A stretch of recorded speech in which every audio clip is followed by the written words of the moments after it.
And so, as the United States teetered on the brink of nuclear war with the Soviet Union during the Cuban Missile Crisis of October 1962, Ford's new two-seat Mustang prototype and an engineless fiberglass replica began an 18-month tour of racetracks, car shows, and college campuses across the country promoting total performance. Like the Cobra before it, it was featured on multiple magazine covers and earned high praise among journalists. Car and Driver would even declare it, quote, the most pleasant surprise of 1962. So successful was the Mustang that although Ford had absolutely no plans to produce it, the public clamored for it anyway. Mr. Lunn even delivered a presentation to the Society of Automotive Engineers, comparing its engineering and features to those of Mustang's would-be rivals from Porsche, Alfa Romeo, MG, and others. And in a lesser-known twist of fate, the concept would even serve as Lunn's inspiration while developing the GT40 race car that would soon rival Ferrari at Le Mans. Ford finally had its concept car to legitimize their total performance brand promise. Now they needed a production car capable of keeping it.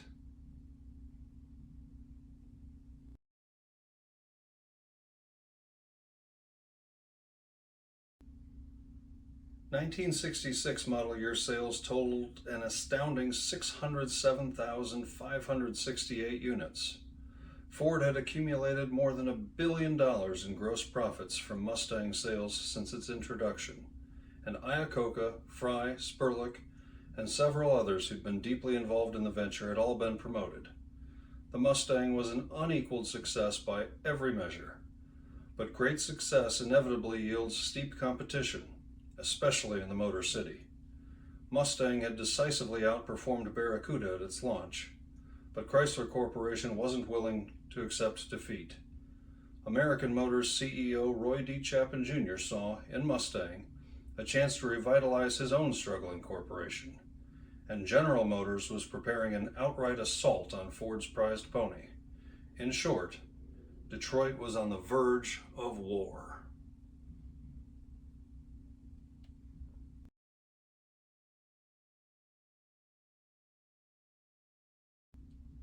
Still, the rumors persisted, as dealers moved roughly 18,000 Mustang IIs in the car's first month on the market. For any other model, this would have been considered a tremendous opening, and it did already represent Mustang's strongest sales since 1969. But these numbers clearly paled in comparison to the original Mustang's launch that had seen 22,000 units sold on its first day. On October 17th, however, the Organization of Arab Petroleum Exporting Countries, infuriated by President Nixon's decision to airlift weapons and supplies to aid Israel, who'd suffered attacks by Egypt and Syria beginning October 6th, declared an oil embargo against the United States and the rest of Israel's allies. Nixon's White House scrambled to enact measures to reduce the economic impact of the embargo, but gas prices quadrupled, the stock market plunged, GDP growth crumbled by 6.19%, and lines began to form at fuel stations across the country. Seemingly overnight, land yachts and muscle cars alike saw public demand evaporate faster than a single droplet of the fuel they so desperately needed, and Ford's all-new Mustang II became an oh-so-much more enticing proposal. Suddenly, the lack of a traditional V8 no longer seemed to matter to the average new car buyer. Contrastingly, the little 2.3-liter four-cylinder that had been considered blasphemy by so many enthusiasts and journalists now topped consumers' must-have lists.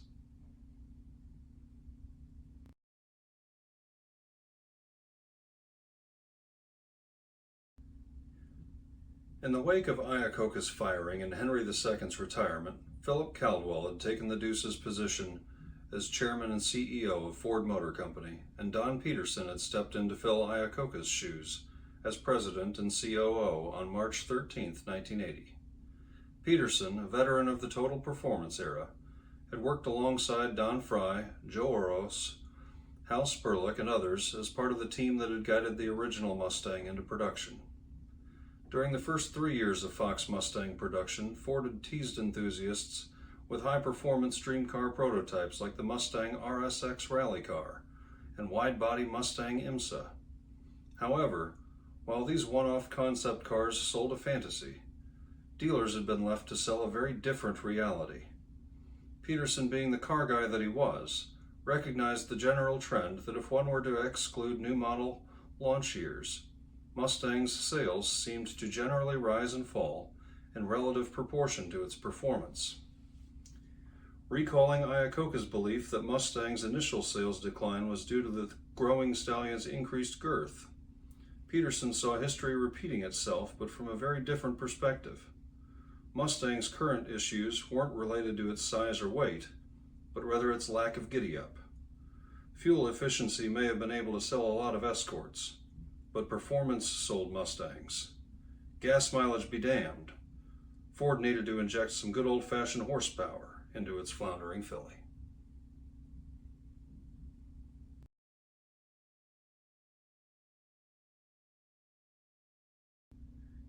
Inspired by the 1967 Mach 1 and 1969 Mach 2 concepts, Coletti conceived the idea of a Mach 3 configured as a two-seat roadster, not unlike the original 1962 Mustang 1 prototype from 30 years prior. Ultimately, the two hand-built prototypes built at Mascotech in Auburn Hills, Michigan, would tour the country, stunning viewers in cities such as Los Angeles, Chicago, and Detroit, boasting a 450 horsepower supercharged version of the Lincoln Mark 8's 4.6-liter dual overhead cam V8, and paired to a Borg-Warner T56 six-speed. The Mach 3's outrageous carbon fiber body was cloaked in a red-hot hot poppy paint and rode atop a set of 19-inch chrome wheels wrapped in enormous P275/40 and P305/35 R19 Goodyear tires, showcasing a delightful combination of hints at the design of the upcoming production car.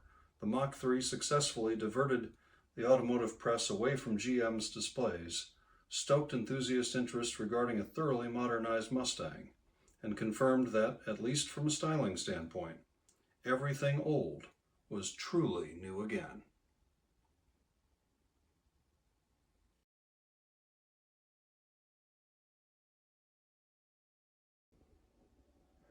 Fueled by the sustained excitement from the new coupe and convertible's staggered launches, and bolstered by the exceptional value represented by each model's relatively low base price and desirable new options such as side impact airbags, Mi-Color, and Shaker 500 or 1000 stereo systems, the new Mustang charged ahead to its second victory, sales.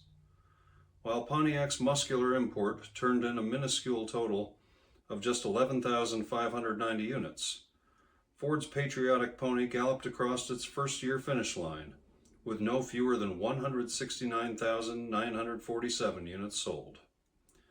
But while the faux GTO failed to find traction with buyers, Daimler Chrysler had been working on a seriously high-performance version of their award-winning Chrysler 300. This Hemi-powered four-door muscle car would bow for model year 2006 wearing revised sheet metal and Charger badges. Things were beginning to get interesting around the Motor City once again.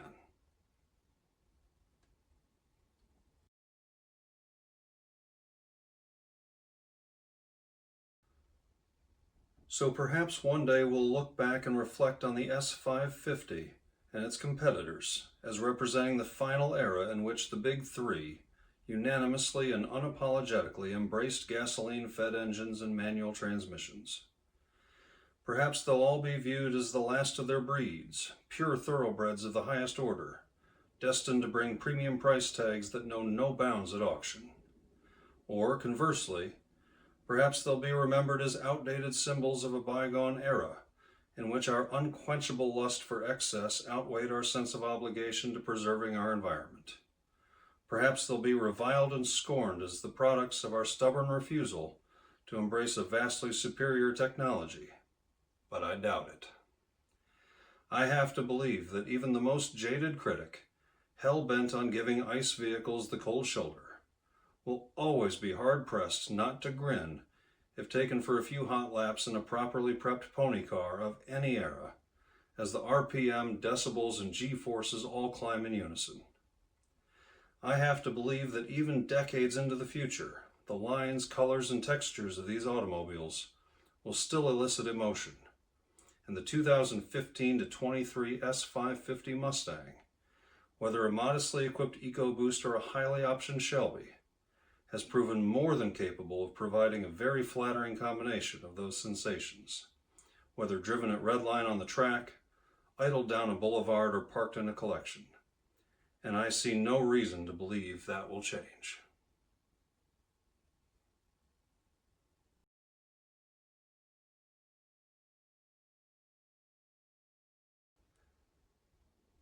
Prior to Mr. Kren's ascension to the helm of Team Mustang, the 7th generation pony car was being envisioned as a very different breed. As part of a lengthy and exclusive interview for this book, Krenz recalled, quote, "The CD6, Explorer and Aviator, platform was being designed when we were going through platform consolidation, when we had a very ICE and hybrid-centric view of the world. At that point in time, we were really trying to commonize or reduce platforms as an overall investment efficiency strategy. So CD6 was really being looked at across luxury vehicles, SUVs, lowrider, high riders, a tremendous amount of bandwidth when you think about it. In terms of what it would need to do, 4x4, 4x2, sports car, luxury cars, different suspension types, weight management, and ride heights. That's a lot to ask of a platform, and the feeling was that the platform, to do so many things, wasn't doing any of them really well. So CD6 became optimized for the Explorer." Krenz continued, quote, "We looked long and hard at, should it be a fully electric coupe and convertible with a familiar silhouette, ride height, and footprint?